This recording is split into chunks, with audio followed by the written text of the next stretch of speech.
Le monde est rond. Gertrude Stein. Chapitre 5. Willy et son lion. Willy avait un père et Willy avait une mère. C'était ça, Willy. Willy alla avec son père dans une petite ville où on vendait des animaux sauvages. Si le monde est rond, est-ce que les animaux sauvages peuvent sortir du sol ? Dans la ville où son père emmena Willy, les animaux sauvages ne grandissaient pas là. Et ils n'étaient pas toujours vendus là, mais ils étaient toujours là. Tout le monde, là, en avait. Les animaux sauvages les accompagnaient sur les bateaux sur la rivière. Et ils allaient avec chacun dans les jardins et dans la maison. Tout le monde, là, avait un animal sauvage. Et ils les avaient toujours avec eux. Personne ne sait comment les animaux sauvages étaient arrivés là. Si le monde est rond, peuvent-ils sortir du sol ? Mais de toute façon, chacun en avait un et quelquefois quelqu'un en vendait un. Très souvent, chacun en vendait un. Le père de Willy vint en acheter un. Lequel ? C'était à Willy de le dire. C'était drôle de voir des animaux sauvages sur un bateau.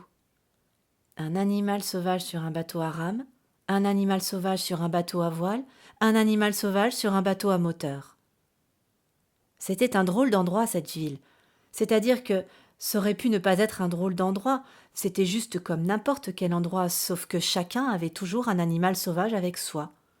Les hommes, les femmes et les enfants.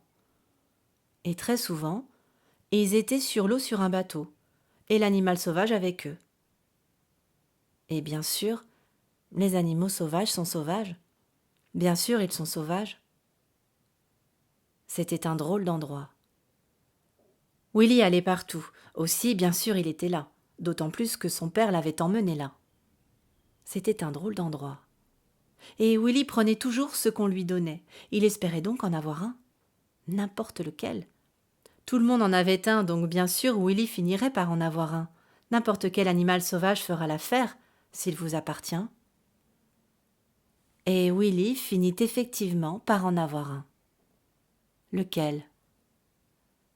Il y avait des éléphants. Un éléphant dans un bateau à rame. Willy n'eut pas celui-là. Et un tigre dans un bateau à voile. Willy n'eut pas celui-là.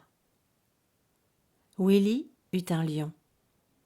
Pas un très petit, un qui ressemblait à Amour, le chien de Rose.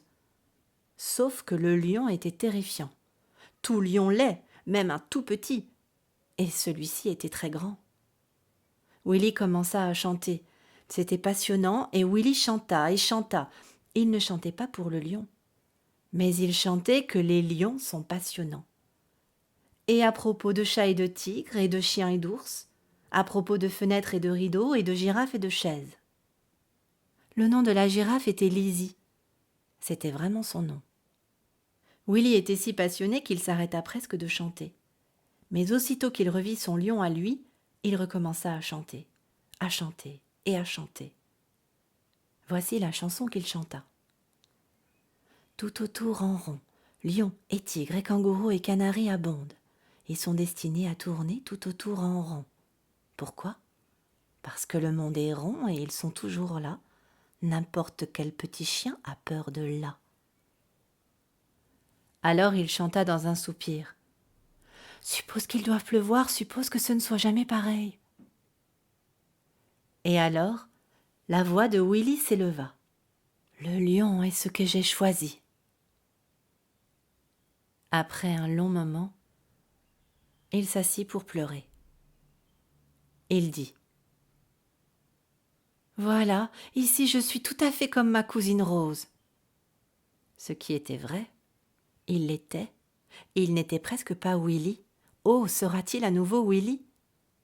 Pas tant qu'il aura un lion. Pas tant. Et ça allait de plus en plus mal, et alors tout à coup il dit « Il n'y avait que 2 paniers de pêche jaunes, et je les ai tous les 2. » Il murmura tout bas « Et je les ai tous les 2. » Et Willy les avait. C'étaient des pêches merveilleuses, rondes, jaunes, vraiment jaunes, vraiment des pêches. Et il n'y en avait que 2 paniers. Et Willy les avait tous les 2. Et ainsi il reprit courage et décida de donner le lion à sa cousine Rose.